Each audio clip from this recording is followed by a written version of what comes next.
सवाल नहीं, टॉपिक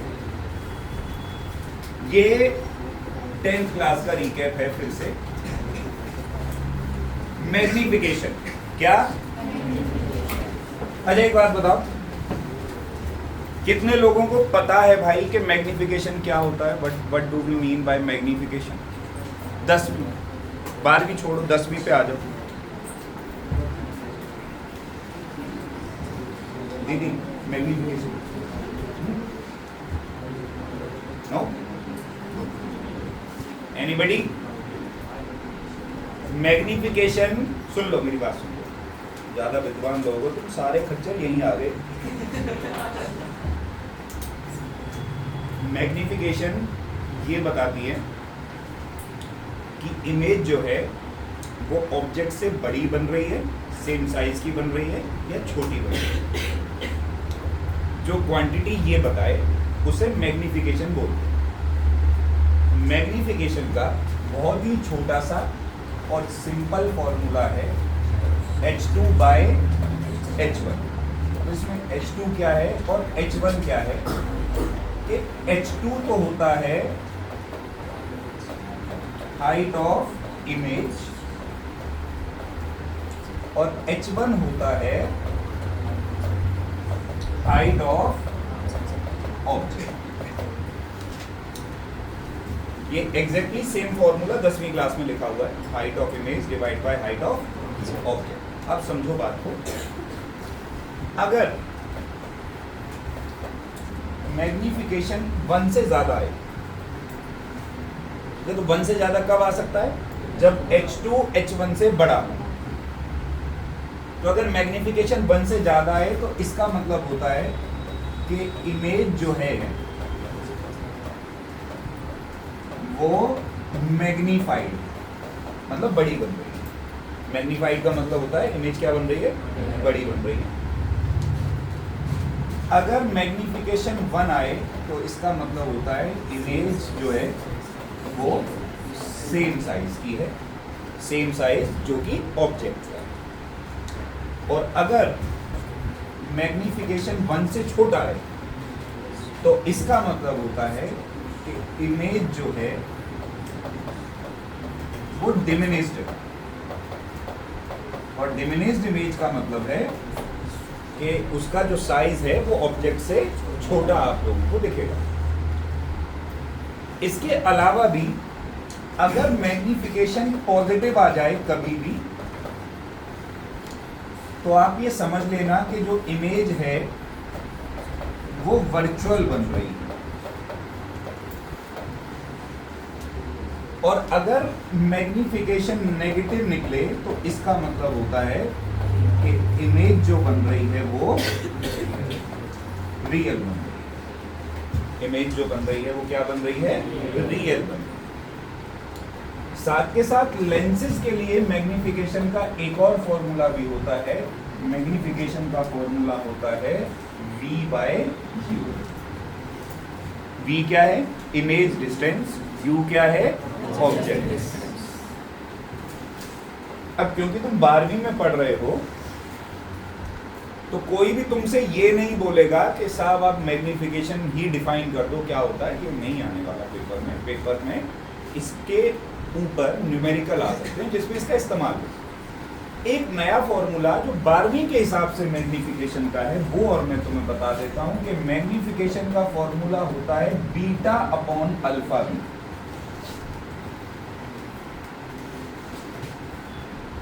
अब यहां पे बीटा क्या होता है? Angle subtended bye image divide by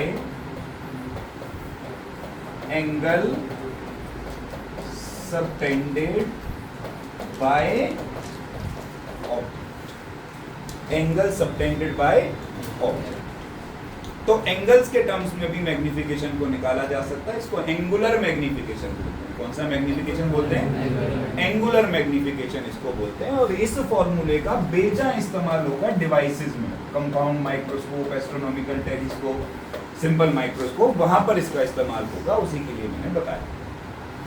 बात पल्ले पड़ गई। ये तो फैक्ट वाली बात है, ये सारी बातें तो 10वीं की हैं, ये वाली बात भी 10वीं की है। 12वीं में जो नया मैंने बताया वो मात्र ये फॉर्मूला है कि बीटा अपॉन अल्फा भी होता है। उतार लो फॉर्मूले को फटाक से।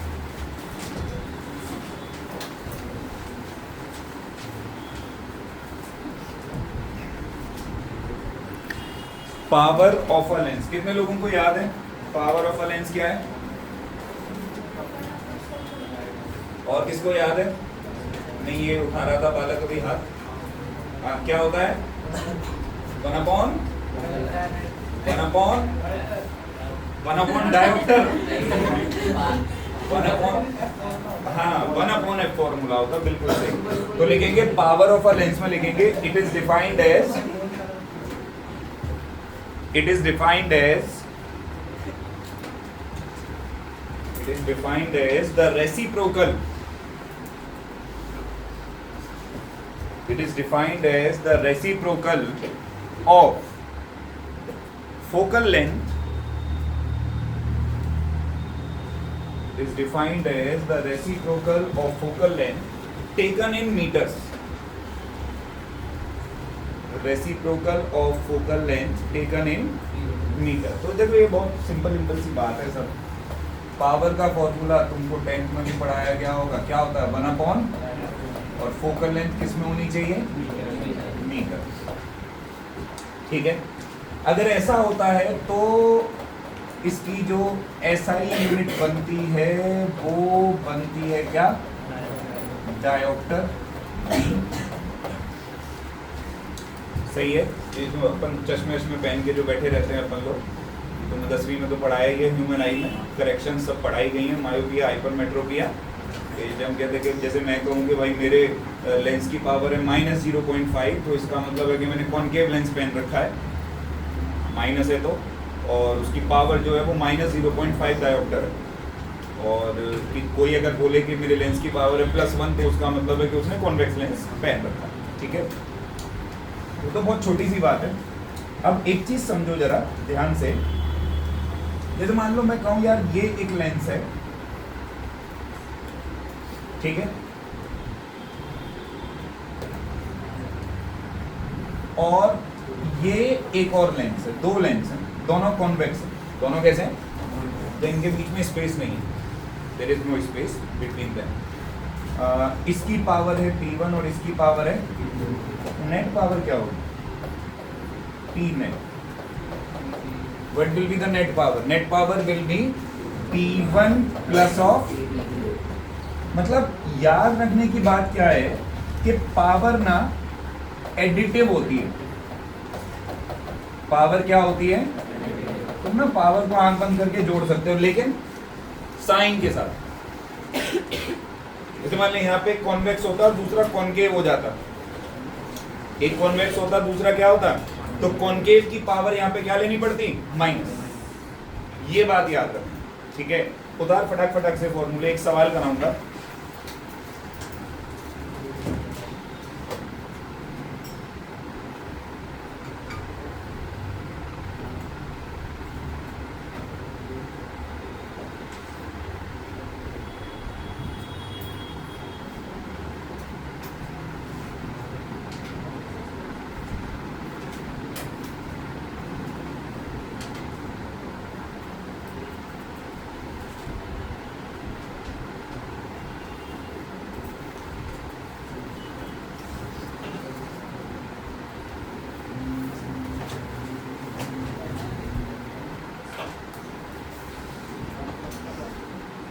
हो गया?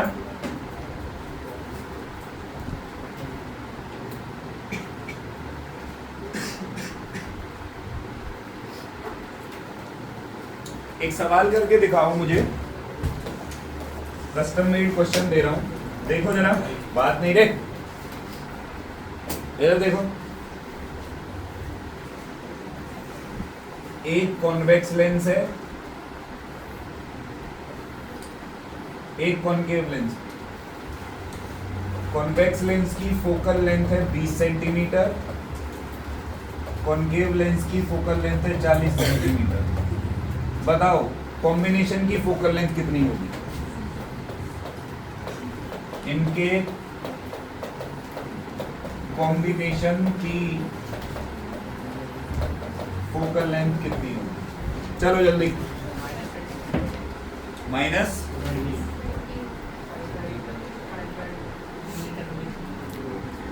जिस चीज के लिए सवाल को कर रहा हूं वो समझ ले, करवा रहा हूं मतलब। अब तुम लोगों को क्या लगता है, जैसे 2-4 गधों ने मुंह एकदम खोल ही दिया था कि -20 सेंटीमीटर आंसर है। मेजॉरिटी गधों को यही लगता है। उनको क्या लगता है कि क्योंकि पावर एडिटिव होती है P1 प्लस P2, तो उन्होंने फोकल लेंथ को भी एडिटिव कर दिया F1 प्लस F2।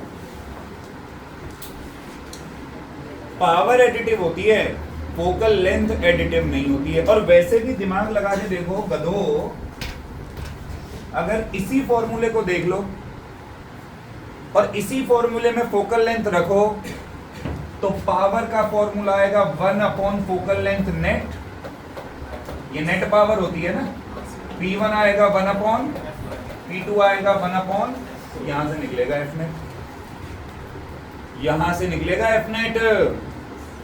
बात समझ में आई? नहीं आई? तो 1 बाय एफ नेट कॉन्वेक्स की फोकल लेंथ, कॉनकेव की फोकल लेंथ कितनी है? -40 लेनी पड़ेगी। ये तो तुम लोग हैं ना, वो क्यों देगा? कॉनकेव की फोकल लेंथ नेगेटिव होती है तो तुमको कंसीडर करना पड़ेगा। ठीक है, वो तो ऐसे ही लिख के देगा फोकल लेंथ 40 है, प्लस माइनस तुझे लगाना अपने आप। तो अब इसको सॉल्व कर ले, सेंटीमीटर में ही आ जाएगा आंसर। बोल एलसीएम। एफ नेट बराबर क्या आ गया? बता, हो गया क्वेश्चन। वो कॉम्बिनेशन की पावर पूछ ले तो यहीं से निकाल दे। P बराबर 1/40 बाय, क्योंकि पावर निकालेगा तो मीटर में चाहिए आंसर, सेंटीमीटर को मीटर में बदल दिया तो पावर कितनी आ गई? 2.5 डायोप्टर। पावर कितनी आ गई? 2.5 डायोप्टर।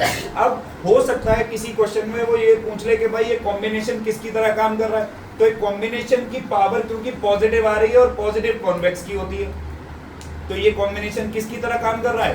कॉन्वेक्स की तरह। अगर ये नेगेटिव आती तो किसकी तरह काम करता? कॉनकेव की तरह। बात पल्ले पड़ी? उतार लो फटाफट से चिल जो, सीधे सीधे नहीं जोड़ते फोकल लेंथ को।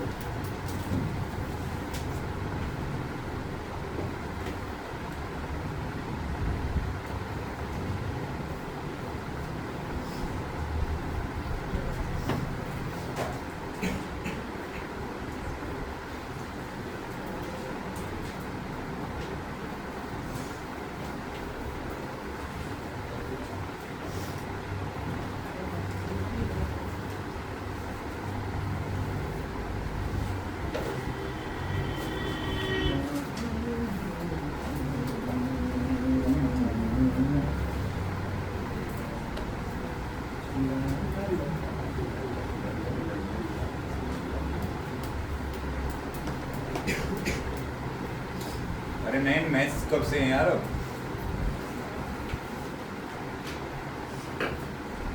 मैंने सुना 14 तारीख से मैच है।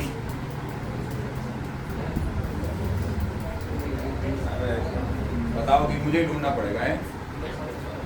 14 से ही है ना, साउथ अफ्रीका से। टाइम पास नहीं होना यार। चलो भाई आगे बढ़े। आओ अब जरा कुछ धमाकेदार चीजें ढूंढते हैं।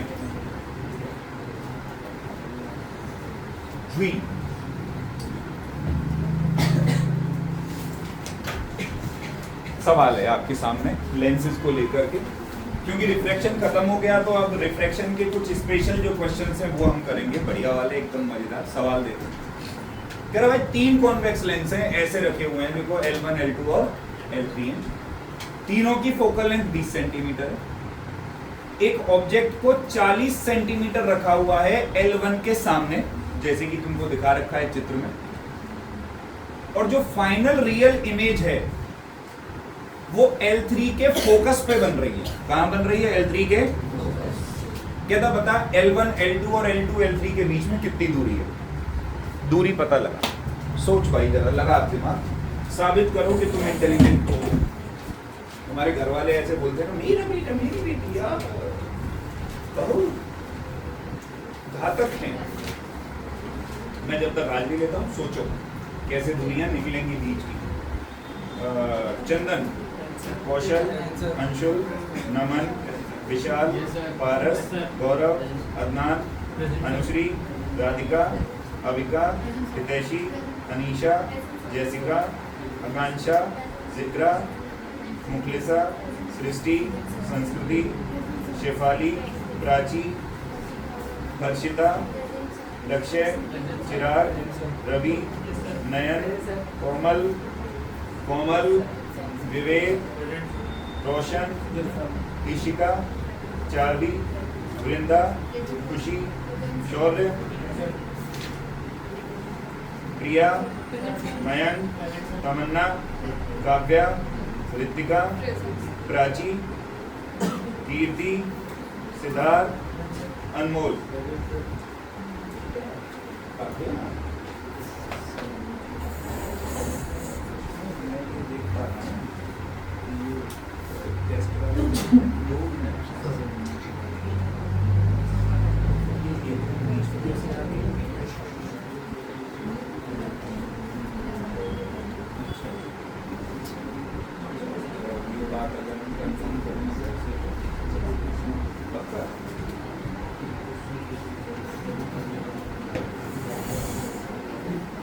करो भाई करो, और पहले ही बता दो कोई आइडिया आ रहा है दिमाग में कि भाई हो सकता है तो ठीक है, नहीं तो मैं कराऊं। नहीं हो रहा? आ रहा है। अच्छा, कौन क्या 80? किसके बीच की दूरी है ये? किसके? L1 और x1 प्लस x2 80 आ रही है। चलो देखते हैं भाई, और भी तो कोई निकालेगा उत्तर यार।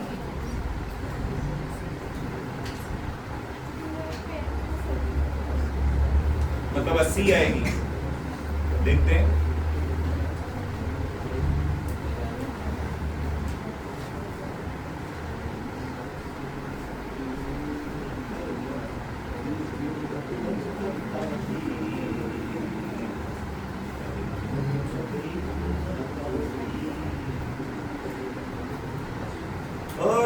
कोई सवाल कर लेने हैं या बातें फोड़ने में लगा हो? टाइम दिया सोचने को, फिर कहेंगे सर न्यूमेरिकल नहीं होते, हम थे होंगे कैसे साहब, दिमाग तो चलाते ही नहीं।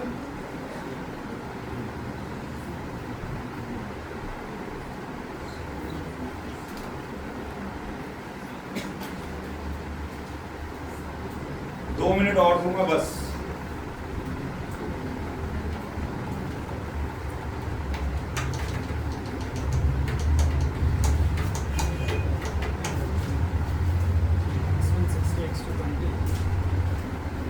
और 20, x1 60, x2 20। देखते हैं, मतलब पहुंच 80 पे ही रहे हो घुमा फिर आगे। कोई बोल रहा 40 जमा 40 80, कोई 60 जमा 20 80।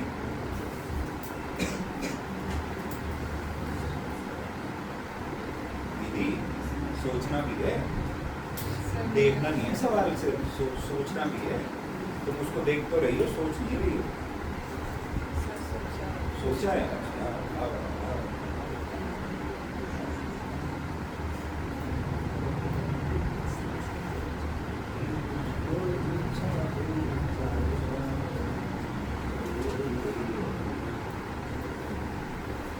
चलो भाई, समय समाप्त हुआ।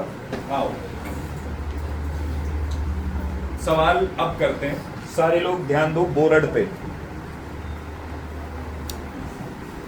बोर्ड पे ध्यान दो।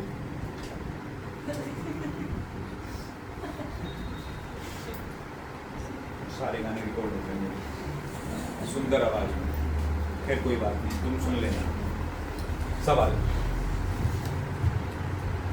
तीनों लेंस की फोकल लेंथ कितनी है? 20। सही है। L1 के लिए पहले जो भी कलर चल रहा है क्या? नहीं, बढ़िया नहीं, डार्क कलर ले लो कोई, दिखेगा ना? दिख रहा है ना सही? तो L1 के लिए U 40 है, इसका मतलब है ये बराबर है 2f के। भाई फोकल लेंथ अगर 20 है तो 20 का दुगना कितना हुआ? इसका मतलब ये हुआ। अच्छा, और दूसरा कि जब कभी भी ऑब्जेक्ट 2f पे रखी हो तो इमेज कहां बनती है? कहां? 2f पे ही बनती है। इतना तो ये तो 10वीं का ज्ञान होना चाहिए था। अच्छा, जिसको नहीं भी है 10वीं का ज्ञान, भैया लेंस फॉर्मूला लगा ले, 1/f बराबर 1/b माइनस 1/u, v निकल आएगा, 40 ही आएगा। करके दिखाऊं? करने की जरूरत नहीं, तो कहेगा तो मैं करके दिखा दूंगा। u की वैल्यू -40 ले ले, फोकल लेंथ प्लस ले ले 20 का, v आ जाएगा प्लस का 40। यानी कि देख सुन, L1 के लिए u1 40 है, तो इसके लिए v1 भी कितना आएगा? 40। यानी कि इसने जो इमेज बनाई है वो इससे कितनी दूरी पे बनेगी? 40 पे। कितने पे बनेगी? अच्छा, इसने जो इमेज बनाई वो इसके लिए क्या काम करेगी? ऑब्जेक्ट का। किसके लिए? अब इस कहानी को यहीं छोड़ दे, पीछे से शुरू करेंगे। अब सोच, वो क्या बोल रहा है कि इन सब की जो फाइनल इमेज है वो कहां बन रही है? आई पर। और वो पॉइंट L3 का क्या है? एक बात बता, इसके लिए इमेज डिस्टेंस बराबर है फोकस के, फोकल लेंथ के। सोच के बता, अगर इमेज फोकस पे बनेगी तो ऑब्जेक्ट कहां होना चाहिए? अरे बोलना, ऑब्जेक्ट कहां होना चाहिए? यानी कि U3 की वैल्यू जो होनी चाहिए वो क्या होनी चाहिए? यानी कि इसके लिए जो ऑब्जेक्ट है, ध्यान से समझ ले, उतारने फोकस मत कर, खोपड़ी के ऊपर से उड़ जाएगी कहानी। इसके लिए जो ऑब्जेक्ट है वो कहां पे रखी होगी? इन्फिनिटी पे। कहां पे रखी होगी? चित्र बनाने की कोशिश अगर मैं करूं भाई फोकस पे, तो ये ऐसे ही ऐसे बनेगी इमेज, हाँ ना बोल? ऐसे ऐसे, तभी तो फोकस पे बन पाएगी। तो इसके लिए ऑब्जेक्ट कहां होगी? इन्फिनिटी का मतलब है जब भी रे ऑफ लाइट इन्फिनिटी से आती है तो कैसी आती है बेटा? स्ट्रेट। कैसी आती हैं? बोल चमका, आना तो बोल दे। अब जरा इसको देख, L2 को। L2 जो इमेज बनाएगा वो ही इसके लिए ऑब्जेक्ट होगी ना। यानी कि L2 को इमेज कहां बनानी पड़ेगी?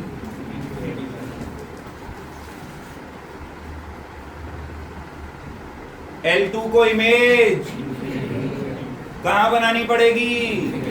और इमेज इंफिनिटी पे बने उसके लिए ऑब्जेक्ट कहां रखी होनी चाहिए? कहां रखी होनी चाहिए? यानी कि इसके लिए जो U2 होगा वो किसके बराबर होना चाहिए? किसके बराबर होना चाहिए? इसका फोकस कितना है? 20। इसका फोकस कितना है? 20। तो इसका मतलब इसके लिए यहां कहीं ऑब्जेक्ट बन रही है ऐसे, और जो इससे कितनी दूरी पर होगी? 20 सेंटीमीटर। जब इसके फोकस पे ऑब्जेक्ट होगी तभी तो ये इमेज किस पे बनाएगा? इन्फिनिटी पे। अरे यार हाँ ना बोल। अच्छा, अब इसके लिए जो ऑब्जेक्ट है वो इसकी क्या है? इमेज। वो इसकी क्या है? और ये इमेज कितनी दूर बना रहा था? यानी कि ये वाली दूरी, एक मिनट, यानी कि ये वाली दूरी कितनी हुई? ये वाली दूरी कितनी हुई? तो अब तेरे सामने जवाब है मेरे हिसाब से कि x1 की जो वैल्यू है वो तो कितने सेंटीमीटर है,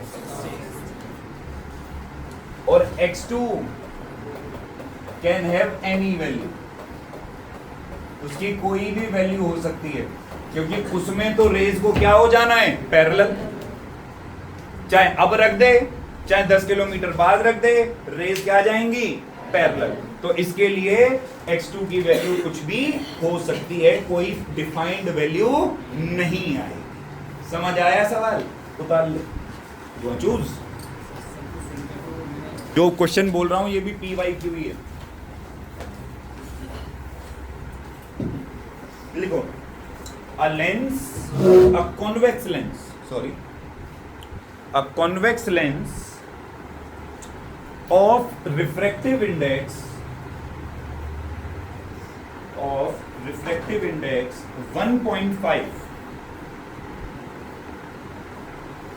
1.5 is dipped in a liquid. Dipped, DIPPED, क्या क्या क्या बोलेंगे इसको, डिप्डी तो बोलेंगे हैं? अच्छा, नहीं, मुझे लगा मेरी अंग्रेजी गड़बड़ है भाई, पुराने जमाने के आदमी है। Is dipped in a liquid of refractive index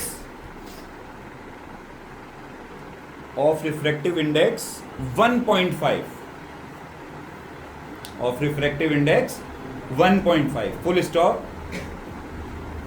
What should be the refractive index? What should be the refractive index of liquid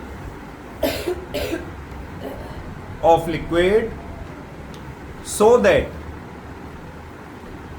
lens disappears in it, so that lens disappears in it, full stop. क्या refractive index होना चाहिए liquid का, ताकि lens उसमें क्या हो जाए, गायब हो जाए। क्या हो जाए, क्या बोलते हो, कोई आइडिया आता दिमाग में? आंसर लिखो 1.5।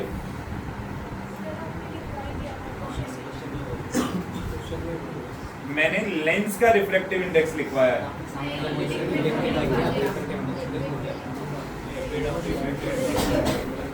A convex lens of refractive index 1.5 is गलत हो गया, वो डिप्ड के चक्कर में गलत हो गया।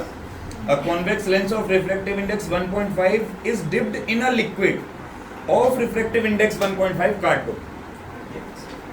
काट दो इसको, ऑफ रिफ्रैक्टिव इंडेक्स 1.5 काट दो। लिक्विड का रिफ्रैक्टिव इंडेक्स नहीं गिवन होता, ठीक है, क्वेश्चन में। फिर वो पूछेगा कि अब बता कि अगर लेंस को गायब हो जाना है लिक्विड के अंदर, तो लिक्विड का रिफ्रैक्टिव इंडेक्स क्या होगा?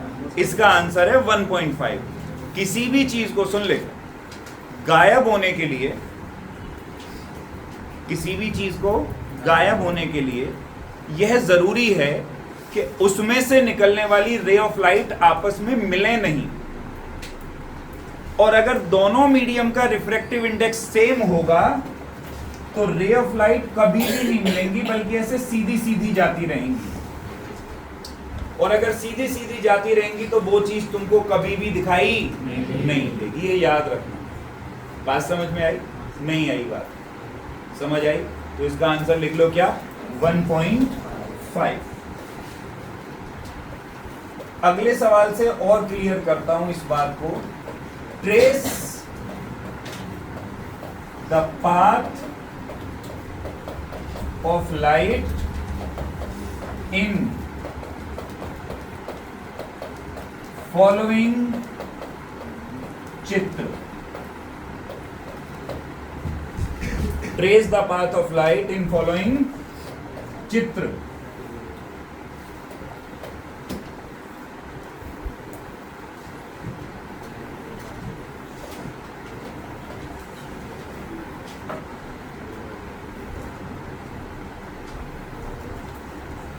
सी,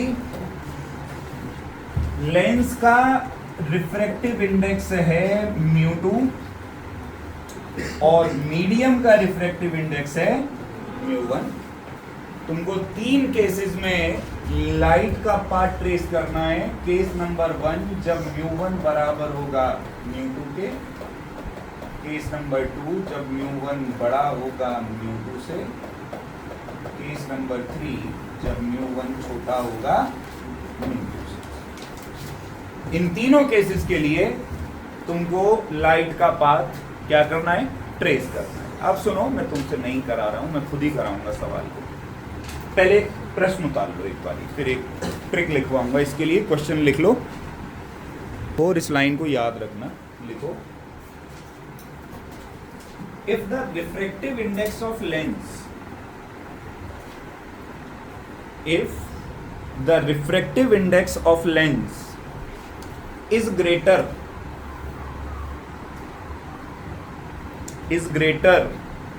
than that of the medium, if refractive index of lens is greater than that of medium, comma, the lens will show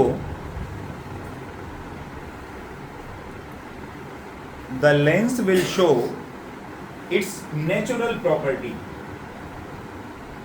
The lens will show its natural property and vice versa. कहने का अर्थ ये है कि अगर lens का refractive index medium के refractive index से ज्यादा है तो लेंस अपनी नेचुरल प्रॉपर्टी शो करेगा। कॉन्वेक्स लेंस की नेचुरल प्रॉपर्टी है कन्वर्ज करना, एंड वाइस वर्सा, मतलब अगर ये कंडीशन पूरी नहीं होती तो इसका अपोजिट करेगा। हम कर ही लेते हैं।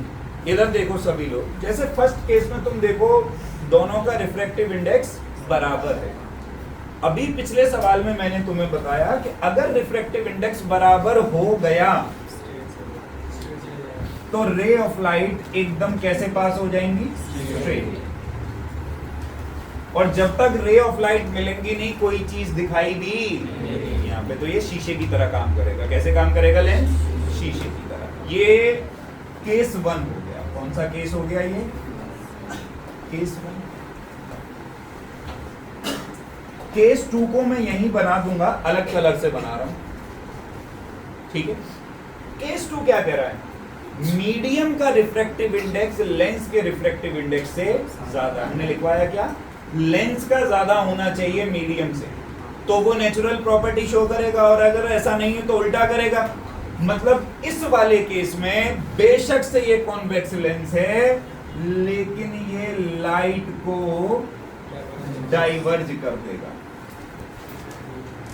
क्या कर देगा, फैला देगा लाइट को। सेकंड केस में, कौन से केस में, सेकंड केस ग्रीन कलर से बना हुआ, फर्स्ट केस व्हाइट कलर से बना हुआ, और ऐसा करते हैं थर्ड केस को किससे बना देते हैं, येलो। तीसरा केस क्या कह रहा है, कह रहा है इसका रिफ्रैक्टिव इंडेक्स कम है, लेंस का रिफ्रैक्टिव इंडेक्स। इस कंडीशन में ये अपनी नेचुरल प्रॉपर्टी शो करेगा, और इसकी नेचुरल प्रॉपर्टी है क्या करना, कन्वर्ज। इसकी नेचुरल प्रॉपर्टी है क्या करना। ये सेम केस लगेगा अगर कॉन्वेक्स की जगह कॉनकेव आ जाए तो भी। पहले वाले केस में आर पार, दूसरे वाले केस में कन्वर्ज कर देगा कॉनकेव लेंस, और तीसरे वाले केस में क्या करेगा, डाइवर्ज। याद रखना मित्र, ठीक है। चित्र बनाओ, तुम 3 बनाना अलग अलग। देख, सबसे पहले बार बार मैंने समझाया, लिख लो गिवन क्या क्या है। रेडियस ऑफ कर्वेचर दे रखा है, तो R1 को ले लूं कितना, R2 को -15 ना लूं, यही गलत हो गया होगा मेजोरिटी का। पूछ क्यों, पूछना पूछो ना क्यों। ये रेडियस इधर आई तो पॉजिटिव होगी, और इसकी रेडियस इधर आएगी तो क्या होगी, तो एक पॉजिटिव लेनी होगी हमेशा, और एक क्या लेनी होगी, फोकल लेंथ दे रखी है 12। क्या पता लगाना है, लेंस मेकर्स फॉर्मूला 1/f बराबर μ-1 1/r1 -1/। इससे ज्यादा मुझे नहीं लगता कि सवाल को करने की जरूरत है। फोकल लेंथ रही, R1 रहा, R2 रहा, सॉल्व कर दो, म्यू आ जाएगा खत्म। कितना आ रहा है? 3/2 ही आ रहा है, तो म्यू आ रहा है 1.5। तो फिर यूनिट तो बताना है म्यू की यार, ऐसी तो ऐसे आधा अधूरा आंसर बताएगा। जल्दी बता यूनिट क्या लिखूं?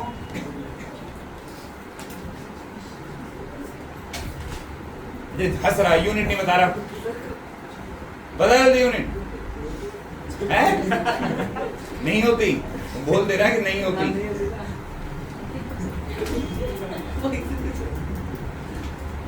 चलो जल्दी, ये तो बेकार सवाल था एकदम, प्रैक्टिस थी।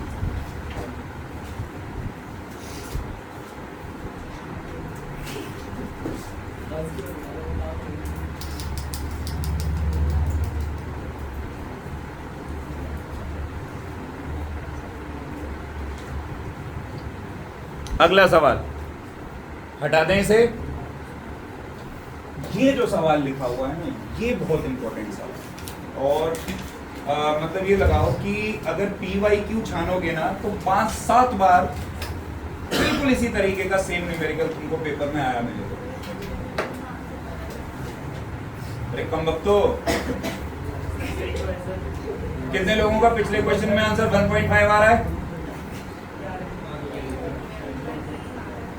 11 बाय, तो ऐसा करेंगे, कैलकुलेशन जाते समय आपकी चेक करेंगे, ठीक है?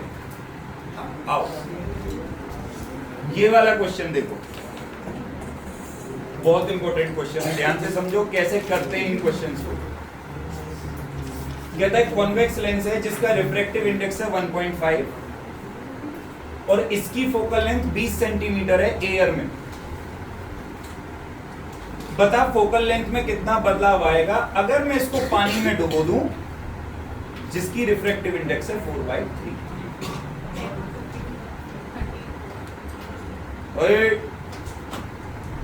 बाद में लड़ेंगे, इधर देख, ये बहुत इंपॉर्टेंट सवाल है। अच्छा, इसमें रेडियस ऑफ कर्वेचर के बारे में कुछ नहीं दे रखा। अच्छा ध्यान दो, इससे पिछले क्वेश्चन में रेडियस ऑफ कर्वेचर क्या दे रखी थी? अलग अलग। जनरली ऐसा होता नहीं है, लेकिन यहां रेडियस ऑफ कर्वेचर कुछ भी नहीं दे रखा। जब कुछ भी ना दे रखा हो तो हमेशा लेट कर लो कि R1 R है और R2 माइनस R बराबर। जब कुछ भी ना गिवन हो तो रेडियस ऑफ कर्वेचर हमेशा क्या होती है? बराबर। अब सुन, जब रिफ्रैक्टिव इंडेक्स 1.5 था तो फोकल लेंथ कितनी थी? लेंस मेकर्स फॉर्मूला लगाते हैं। कौन सा फॉर्मूला? 1/f1 बराबर mu minus 1/r1 minus 1/। Initial focal length 20, refractive index 1.5 minus 1, 1/r minus 1/। 1/20 is equal to 0.5 into 2/r। 1/r plus 1/r 2/r, इसे मान लेते हैं इक्वेशन नंबर 1। अब वो क्या कह रहा है कि मैंने इस लेंस को डुबो दिया पानी में जिसका रिफ्रैक्टिव इंडेक्स था 4/3। बता नई फोकल लेंथ कितनी होगी? लेट कर लेते हैं,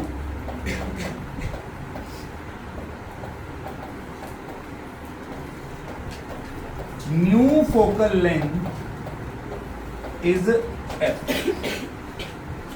उतारो नहीं विद्वानों, लेट कर लेते हैं कि नई फोकल लेंथ कितनी है? f2।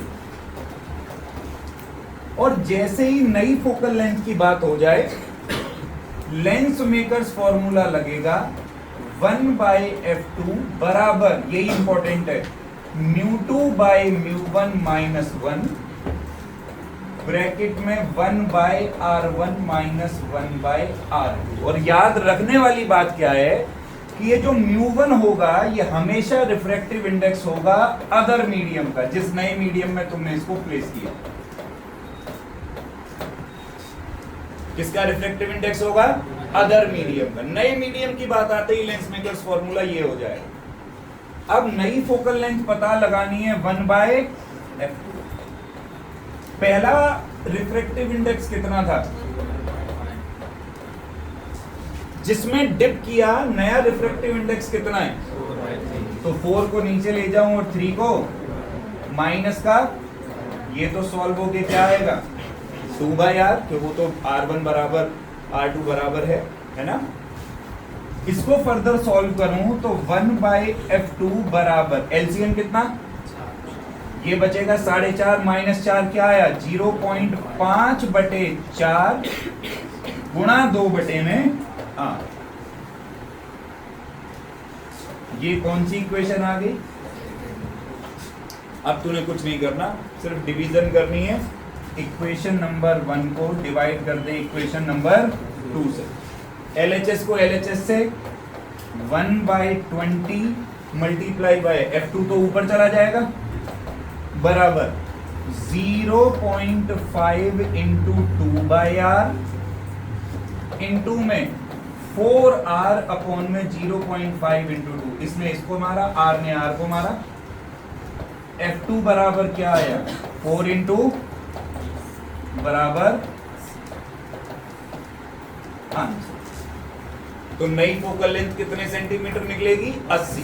एक और बात पूछेगा इसमें भी कि बता, जब ये लेंस पानी में तूने डुबो दिया, अब ये कैसे बिहेव कर रहा है, कॉनकेव या कॉन्वेक्स? तो नई फोकल लेंथ तेरी क्या निकल रही है पॉजिटिव, तो ये अभी भी किसकी तरह बिहेव कर रहा है कॉन्वेक्स की तरह बिहेव कर रहा है। अगर ये नेगेटिव निकल आए तो किसकी तरह बिहेव करेगा कॉनकेव की तरह।